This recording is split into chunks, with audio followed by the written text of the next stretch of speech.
How are we going on that one? There we going on that. All right, let's see. All right, you ready? Everybody out there ready? All right, today is Wednesday, May 3rd, 2023, and this is my little Bible study. And we're back on track in the book of Exodus, chapter 26 is where we're going to pick it up with. All right, first of all, I say, Father, we ask this find people with open eyes and open ears in Jesus' name, amen. All right, first of all, right out the gate, last Sunday, we had somebody on here trying to snipe money. So just remember, if you see anything that says from either for me or from my little Bible study and they're requesting funds or that you support somebody, we do not support anybody. We don't collect money, nothing. All right, so if they have anything got to do with money and say it has to do with us, well, they're full of it.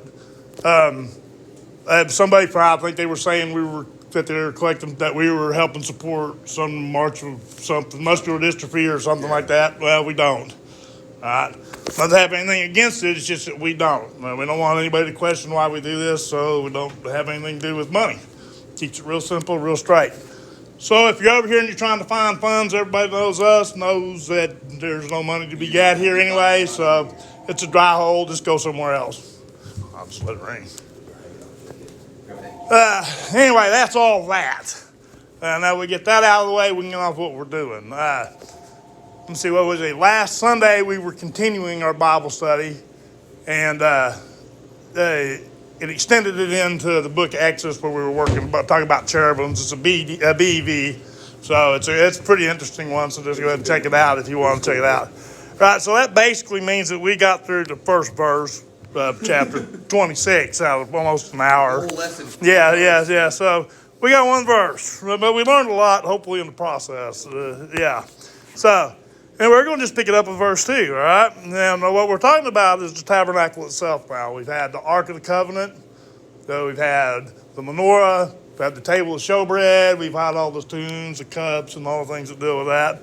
All right, now we're actually starting to talk about the structure of the temple in the wilderness, all right?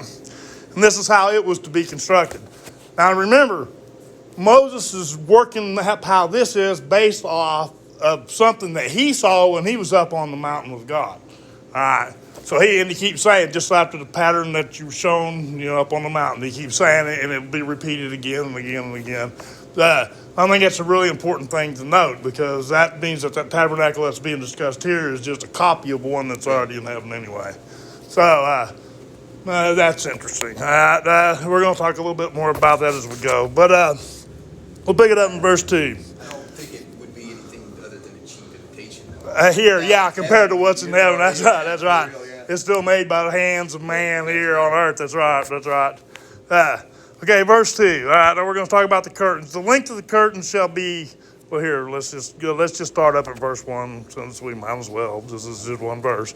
Moreover, thou shalt make a tabernacle with 10 curtains of fine twined linen, blue, purple, and scarlet, with cherubims of cunning work shalt thou make of them.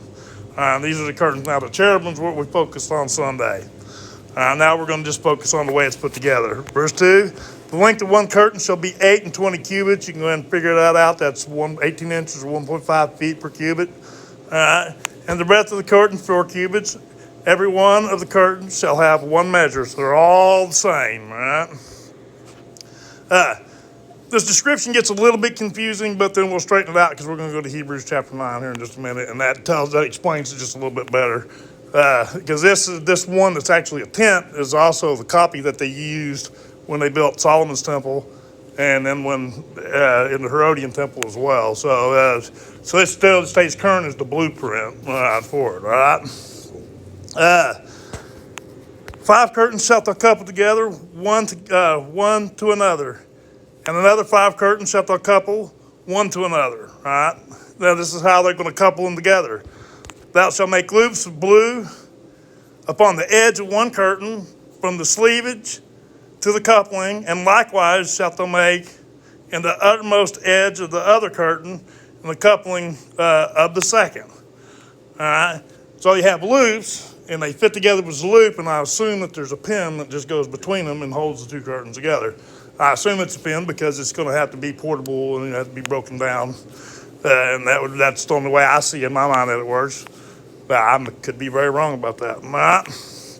This is what it says about them. 50 loops shalt thou make in one curtain, and 50 loops shalt thou make in the edge of the curtain that is on the coupling of the second. And the loops may take hold one of another. Now here we go again with 50. Right, so we've got red, white, and blue at the beginning of the temple. Got 50. He's starting to show up again and again, right? And you'll see as we go. And thou shalt make 50 tacks of gold.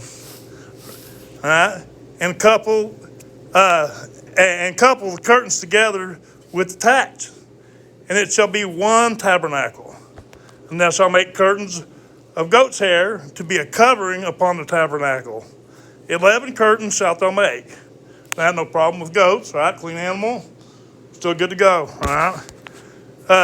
And the length of one curtain shall be 30 cubits, and the breadth of one of the curtains 4 cubits, and 11 curtains shalt there be of one measure. All right. Now this won't make a lot of sense until we go to the book of Hebrews. All right. And thou shalt couple 5 curtains by themselves, and 6 curtains by themselves, and shall double the 6th curtain in the forefront of the tabernacle. All right. So you see what that is? That's 2 that lap over to form a gate. Yeah. All right. All right. Okay. So far as right. And thou shalt make 50 loops on the edge of one curtain. Is that where I'm actually at? Yes. Yeah, okay, yeah. Yeah, because it repeats itself, so as you can lose yourself real easy, right? And thou shalt make 50 loops in one of the edges of one curtain, that is the outermost of the coupling, and 50 loops on the edge of the curtain, which is the couple of the second. Woo. 11.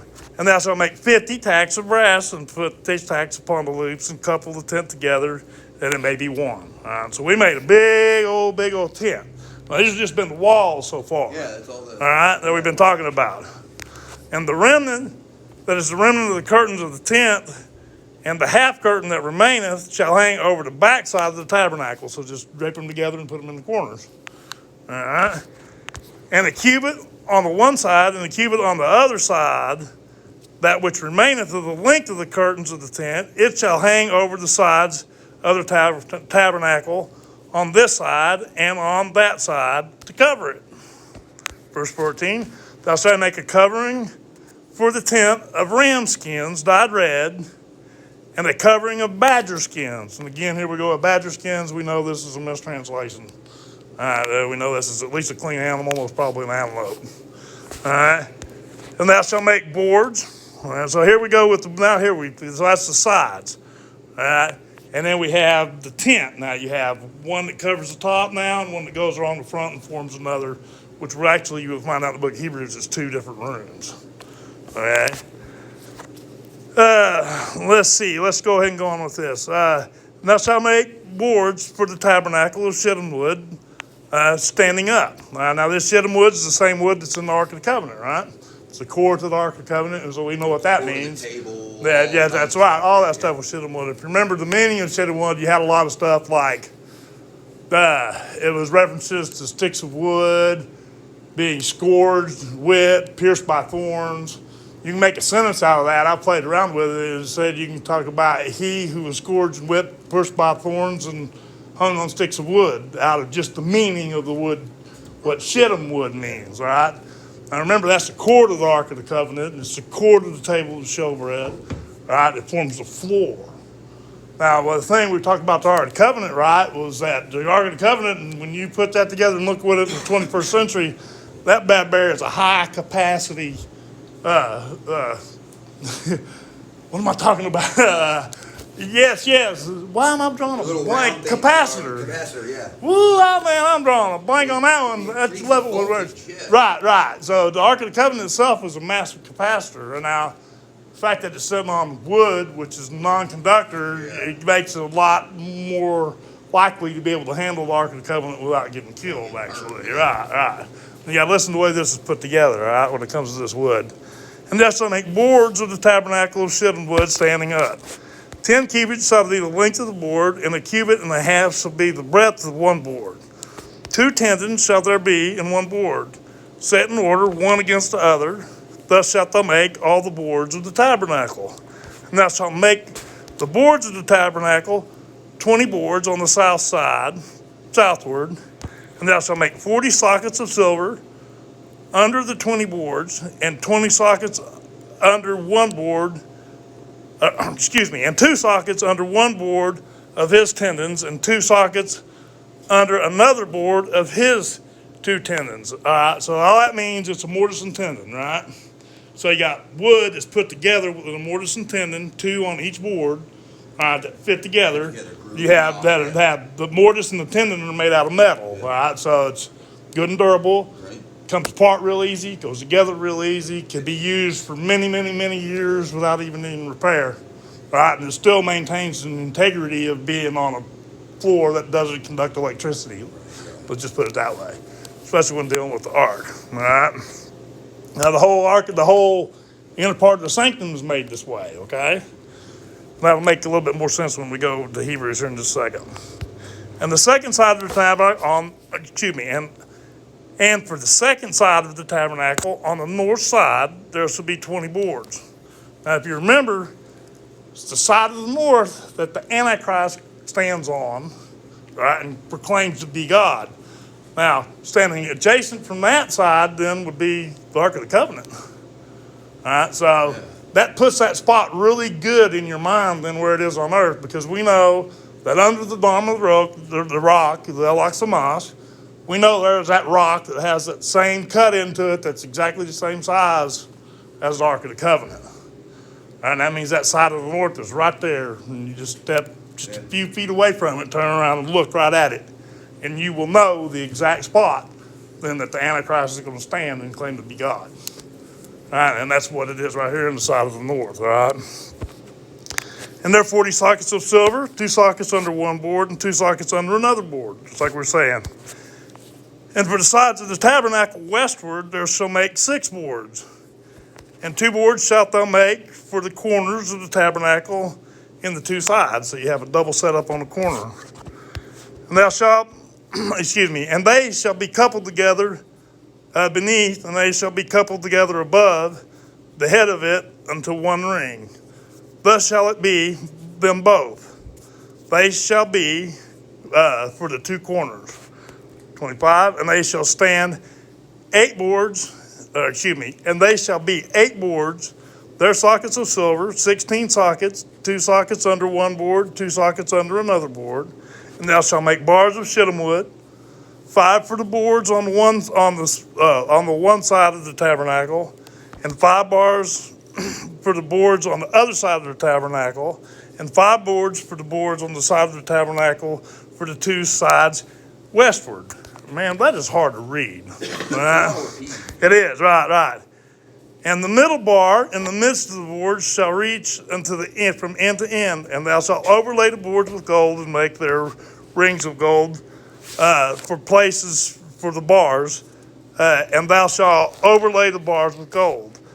And thou shalt rear up the tabernacle according to the fashion thereof, which was showed thee in the mountain. Here again we go, again with what he was shown, right? And thou shalt make a veil of blue and purple and scarlet and fine twined linen and cunning works. With cherubims it shall be made. And thou shalt hang it upon the pillars of shittim wood overlaid with gold. Their hooks shall be of gold, upon their 4 sockets of silver. And thou shalt hang upon the veil under the tacks, that thou mayest bring in thither within the veil of the ark of the testimony. And the veil shall divide unto you between the holy place and the most holy place. All right, so we have 2 rooms that are being set up here. All right, and thou shalt put the mercy seat upon the ark of the testament. Remember, it says you got people that'll quibble over the Ark of the Testament, Ark of the Covenant. They call it the Holy of Holies because the room in front is also holy. The one before it is holier than that, because that's where the Ark of the Covenant is, and God Himself, Gotcha. right, and the mercy seat. So that's why there's two rooms, right? Right, and just remember that. Right. We'll go to Hebrews here in just a second. The Ark of the Testament, like I said, don't let anybody fool you. When it says Ark of the Testament in the book of Revelation, it's still the same one in the book of Exodus, all right? And people like to say it's not, or some people like to say anyway, right. And thou shalt set a table, verse 35, and thou shalt set a table without the veil, and the candlesticks over against the table on the side of the tabernacle toward the south. and thou shalt put the table on the north side. All right. This is really hard to get a good grip on. We'll hear it in just a second. Verse 36, and thou shalt make a hanging for the door of the tent, of blue and of purple and scarlet and fine twined linen, wrought with needlework. So pretty stuff, all right? And thou shalt make for the hanging 5 pillars of shittim wood, and overlay them with gold, and their hooks shall be of gold. And thou shalt cast 5 sockets of brass for them. All right, now we're going on to chapter 27 right here, onto the altar. But now, before we do that, I want you to flip over to Hebrews in the New Testament, all right? Because there's some things I want to draw out about this. If I can find where it is. Yeah, here we go. Hebrews chapter 9, we'll just take it up. Verse 1 will work. All right. Now, that description is kind of hard to get a grip on, all right? This ups it just a little bit, because we're talking about the earthly holy places that were established. In the New Testament, this temple and these things we're talking about, these are things Christ became, and that was the point of the book of Hebrews. He's listing the things that are covered under it, right? Listen to what it says. Verse 1 of chapter 9. Then verily the first covenant had also ordinances of divine service and worldly sanctuary, like we're talking about here. They're established in the Ark of the Covenant, the menorah, the temple itself, the traditions that go around the temple, the service of the priests, right? Verse 2, for there was a tabernacle made, the first, wherein was the candlesticks and the table and the showbread, which is called the sanctuary, right? That's right. And the second veil, the tabernacle, which is called the holiest of all. So we have 2 rooms we're talking about, all right? Which had the golden censer, the Ark of the Covenant, overlaid round about with gold, wherein was a golden pot that had the manna. You want to know what was in there in the ark? Here it is, right? That manna that we talked about. Remember, he said put it in a golden pot and put it in the. What is the golden censer?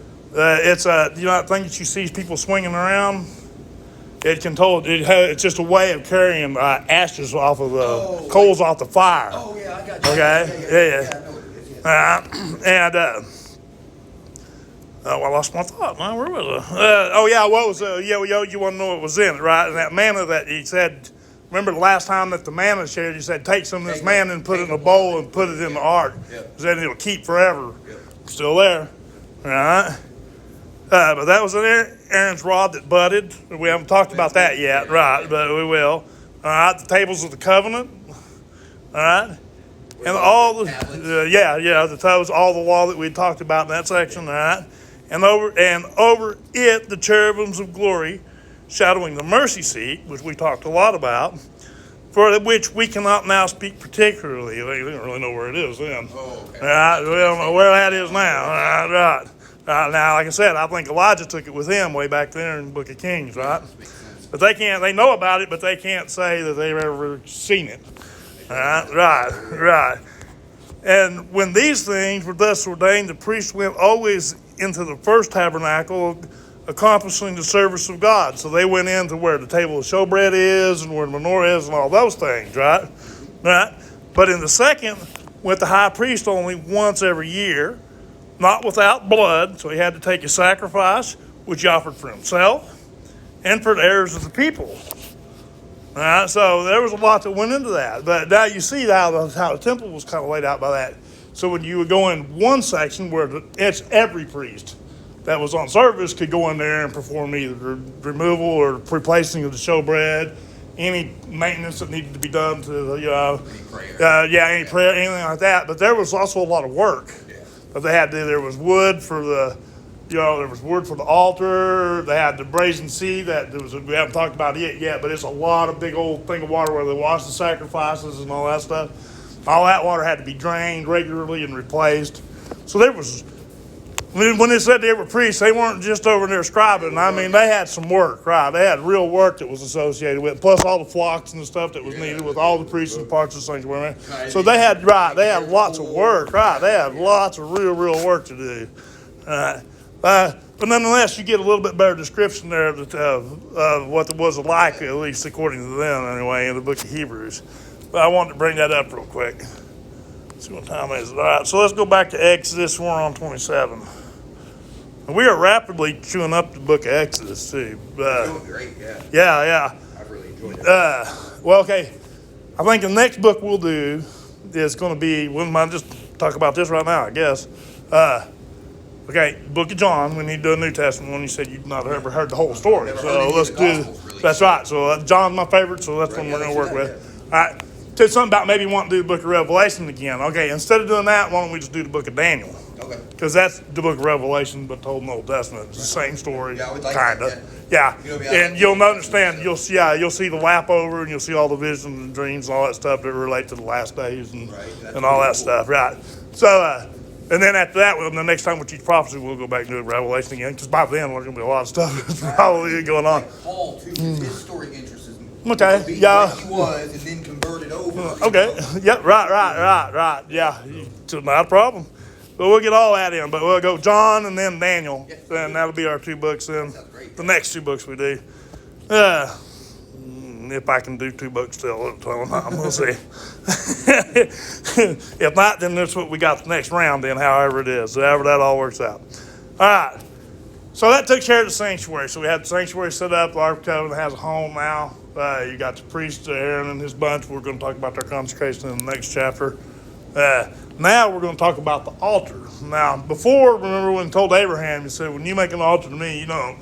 Nothing. You can, know, yeah, don't. it If needs you to all be even natural, do anything, that you change it, and it's all that's right. Well, this altar is a little bit different. This is God's altar, all right? And he tells them specifically how to build it for him, all right? And this is what this says about it, all right? Oh, excuse me.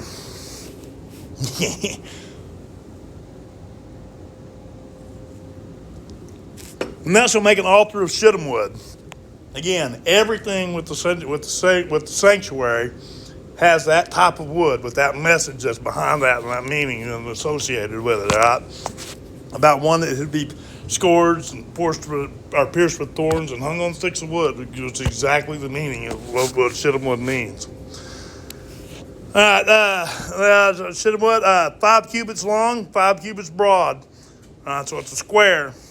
And the altar shall be 4 square, and the height thereof shall be 3 cubits. So it's pretty good. Pretty good chunk. That's a pretty big thing. Verse 2, and thou shalt make the horns of it upon 4 corners thereof. And his horns shall be the same, and thou shalt overlay them with brass. Right? We've left this alone. We left gold. Gold's great, but it doesn't handle heat as well as brass would have in that time, right? And I think that's specifically why it's used here on the altar. All right. Overlay with brass. Verse 3, and thou shalt make his pans to receive his ashes, and his shovels, and his basins, and his flesh hooks, and his fire pans. All the vessels thereof shall be made of brass, right? Anything that can deal with heat really well. And thou shalt make of it a network of brass, and upon the net shalt thou make 4 brazen rings in the 4 corners thereof.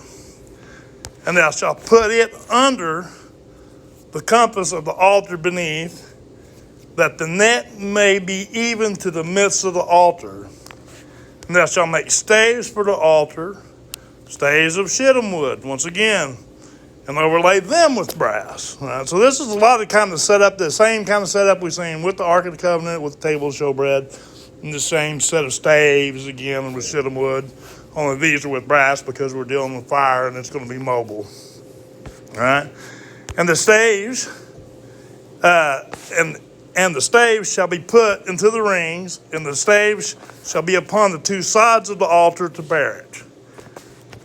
Hallow with boards shalt thou make it, as it was shown thee in the mount. So shall thou make it. And again, another reference. He keeps repeating this over and over and over and over. That's crazy because that means there's only one Yes. that knows what it really Really, and what it really looked like, that was Moses, right? Yeah.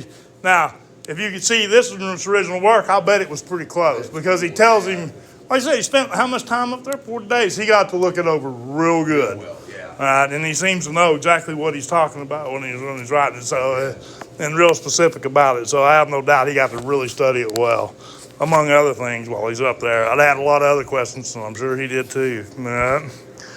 Well, here's the altar. Now, this altar, we've kind of actually studied about this altar, not the one here on earth, but the one that he's referring to is that he's saying. Just like I showed you, we've studied about it before. Go to Revelation chapter 8. Anything in and this is just before he sees the seven angels with the seven trumpets that are getting ready to sound that blast off everything, the last day stuff, right? All right. Yeah, here, let's see. Let me make sure I know exactly where I am. Yes, all right, so let's just start with verse 1. All right. And when he had opened the seventh seal, there was a silence in heaven about the space. This is the last seal, right? There was a silence in heaven about the space of half an hour. We've been all up and down about this. This is half an hour of temptation. It's silent in heaven because Antichrist is no longer there in heaven and he's present on earth. But he's yakety on earth, and there's silence in heaven because finally he's gone. But now we got to deal with him. So that kind of isolates the time they're talking about. And I saw the seven angels which stood before God, and to them was given seven trumpets. And another angel came and stood at the altar, the same brazen altar that we were just read about and how it would be constructed. The same one that has this core of shittim wood, same one that blasts just all the iconology of Christianity just within its meaning. All right. And I saw another angel come and stood before the altar, having a golden censer. You asked what the censer was? Right? And there was given unto him much incense, and he stood over it with the prayers of all the saints upon the golden altar, all right, which was before the throne, the side of the north, looking right at the Ark of the Covenant where the Antichrist is going to stand, right? All right, and the smoke of the incense, which came with the prayers of the saints, ascended up before God out of the hand of the angels. Verse 5, and the angel took the censer and filled it with fire from the altar. All right, so he went to the altar and took it. All right, and then he brought it out and he cast it onto the earth. And there were voices and thunderings and lightnings and an earthquake. All right. Now, what does that really mean? All right, well, what that means is that we're experiencing that. We do. This is the last day scenario. All right. That fire that was cast out of heaven, out of that center, fell to the earth where we are. All right. And understanding these things, understanding the Bible, finding the people that actually care enough to understand about it. All right. All these things are part of that fire falling to the earth. That's what it is, what it means when I've heard you talk about it. Well, why now? Because it wasn't time before. All right, why? Because that action hadn't occurred yet. All right, but it's been occurring now since 1948. It's been happening.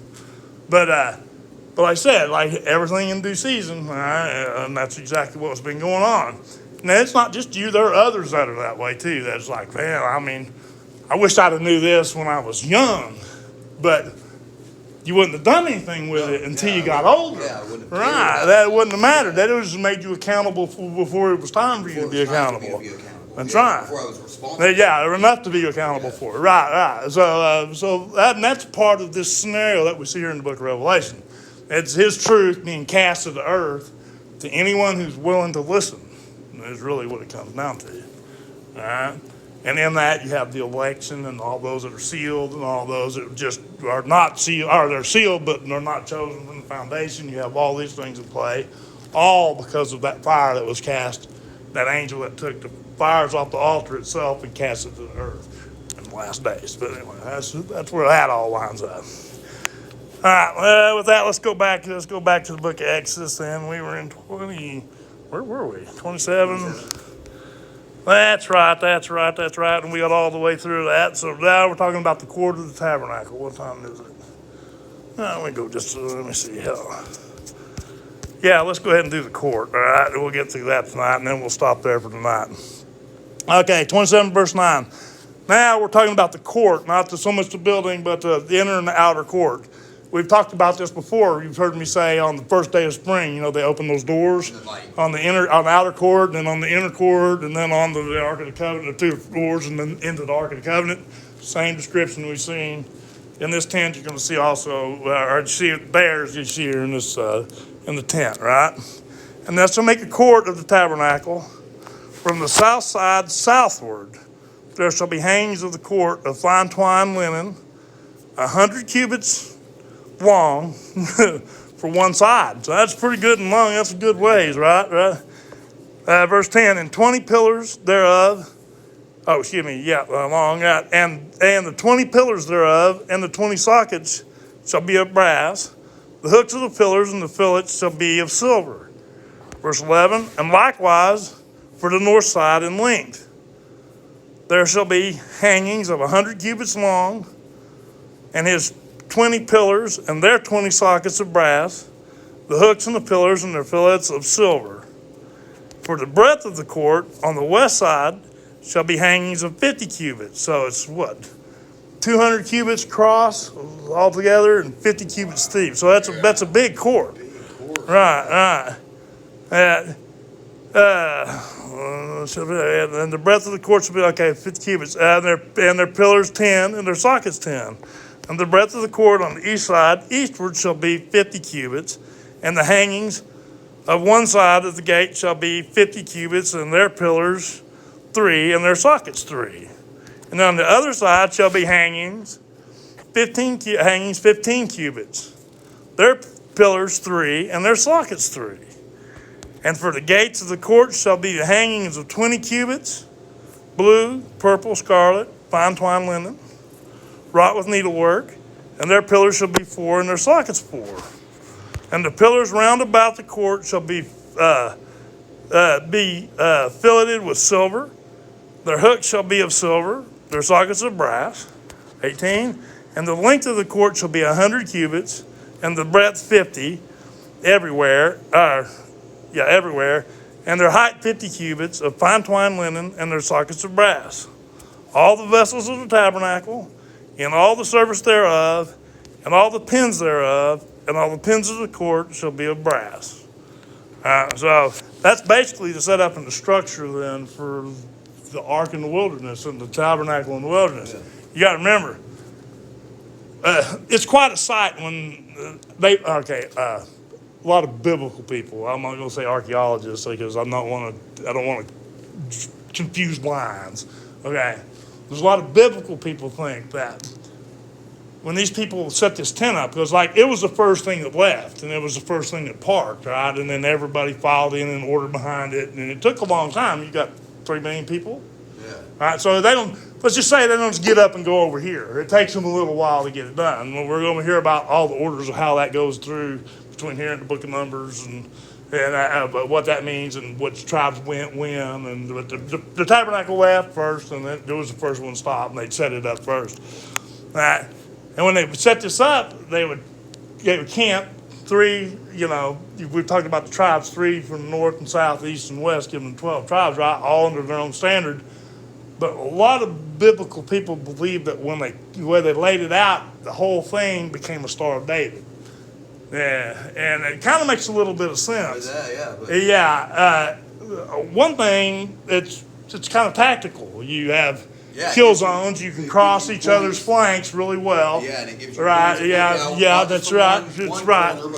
From all multiple corners, right, and it gives you pockets to pull in and trap people. But and I've seen a painting picture. A picture painted of it from an artist, and the picture was so beautiful it makes me want to think it was true. Right. But I could be influenced by how good an artist the person was that painted it. It was utterly amazing. It was beautiful. But I'd like to, and then because of that, I would like to think that so, but it's not necessarily so. But it doesn't really matter even if it isn't. But it doesn't really say. But it is a kind of a neat thought, kind of thing. That's where we're going to stop right tonight. We've got wait a minute. We got just 2 more verses to go and finish this thing. So let's just finish it. All right, now we're talking about oil for the lamps, for the menorah, all right? Verse 20, and there shall command the children of Israel that they bring the pure olive oil, right, beaten for light, to cause the lamp to burn always. It doesn't go out, ever. In the tabernacle of the congregation without the veil, which is before the testimony, All right, Aaron and his sons shall order it from evening to morning before the Lord. It shall be a statute forever unto their generations on behalf of the children of Israel. All right, now we finished chapter 27 and we're done with that one. So 28 is where we're going to pick up next time. All right, with priest garments. All right, so Aaron's people, okay, where are the Levites? It said forever, an ordinance forever. Yeah, that's what Right, I'm asking. that's what I right. was gonna ask, for generations. Yeah, For good the question. children of- For where generations, happened to where them, are you know, they? yeah. Okay, let's talk about Levi. Levi, what? We know about Levi. We know Levi doesn't have land. Yeah. All right, we know the tithe went to Levi because they didn't have land. Because they didn't right? have land. All right. So as a result, the Levites were spread out among the different tribes. tribes, Right. Well, as the tribes were captured by the Syrians and then later scattered across, well, the Levi just disappeared with them. All right. Now, sometimes you can track tribes, but you can't track the tribe of Levi. But God can. All right. And the reason why I say that is because, well, he can, first of all, but he hasn't lost track of anybody. And he even says, out of the tribe of Levi, you have, those that are sealed out of the tribe of Levi. He even says it in the book of Revelation. So Levi is still there. Right. And exactly how that all plays out, I don't really know. All right, but I do know it is important because he said it was for them for forever. So somewhere along the line, Levi is going to become very important again to all of us. Maybe in the millennium, all right, because that's their job, is to maintain the sanctuary anyway. And right now, we don't really have one. We have a lot of sanctuaries, but we have very little. We don't have anything for the priests to do. Yeah. Not committing this, the time sacrifice is done. Right. But they still are responsible for them for teaching the rest.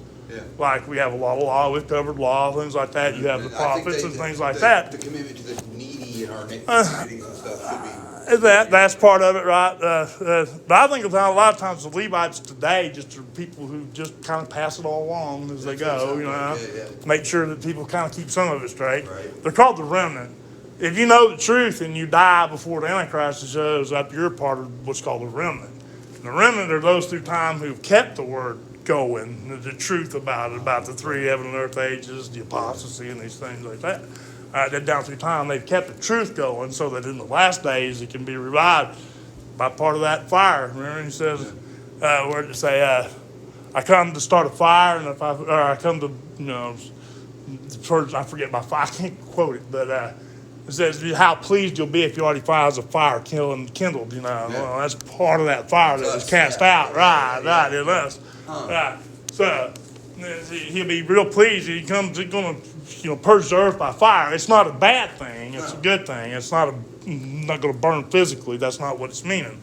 But that the bad elements, the rudiments of it, though, will be purged from it. Right. But he said in doing that, he'd be come here to do that, and he'd be happy to find a little fire in you just going. That's why it says better to be hot or cold than to be lukewarm. Yeah, right. Yeah, I get you there, either agree or don't agree, but don't stand in the middle and go, maybe. In the middle in that gray area. That's right. You're just leaving yourself open. That's right. Oh, well, hey, you guys have a good night. We'll catch you next week. At that point, you're just playing the better side. That's right. Oh, I hate it when people tell me to say stuff like